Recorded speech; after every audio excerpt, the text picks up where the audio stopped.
Are we good? You're good. Okay.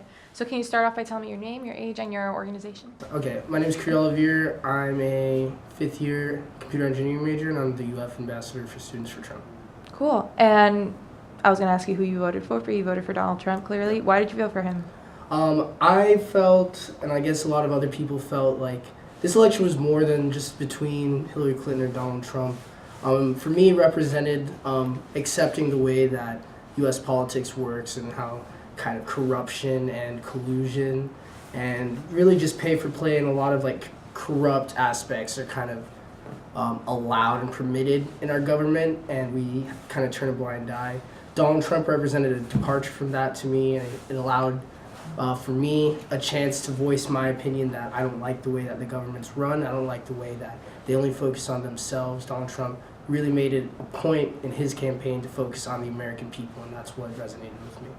Right. So what's the first thing that you felt when you found out that he won? I was excited. I had my doubts going into the election, but it kind of changed when I saw that he was winning a lot of key states, including Florida. When he won Florida, I kind of thought that the rest of the swing states would go in his direction just based on his momentum.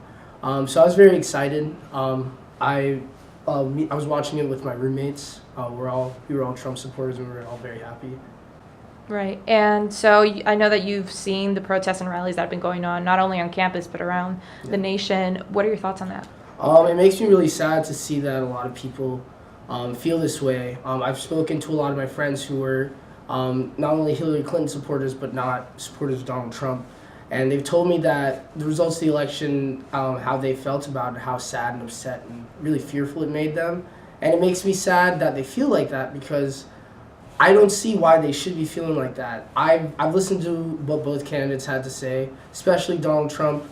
A lot of the racism, hatred that they're saying that he's talked about, that I haven't heard that from him. That's not the words that he said. I'm sure he used maybe a more pointed and direct way of describing problems that wasn't exactly like measured or like politically correct. But in the end, like, you have to take from that his meaning rather than the meaning that you want to put on top of it. He's not a racist.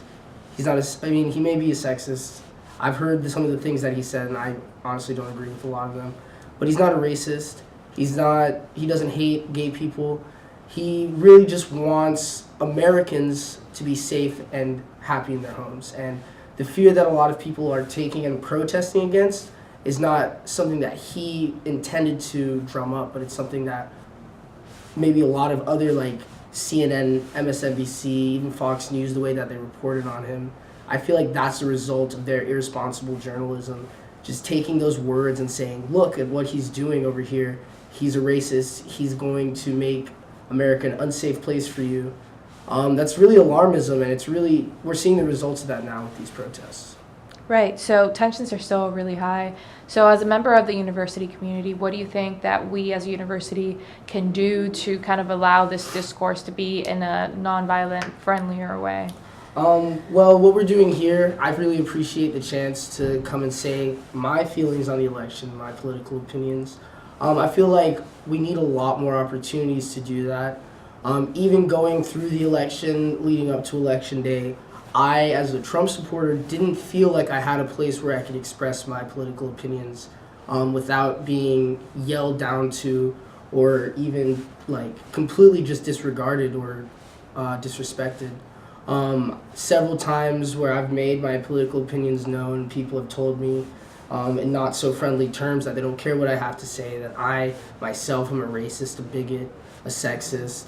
And rather than give me a chance to defend myself or defend my views, they kind of just put this idea of who I am on me before I can even say anything. So I feel like just giving us the chance to communicate with each other and really hear each other out. I've made it a point to hear out every side of the political argument, to see where everyone's coming from, to find out exactly where people stand and what each candidate represents to them. And all I want in return is to be able to express that myself. So I feel like everyone would benefit from an environment like that.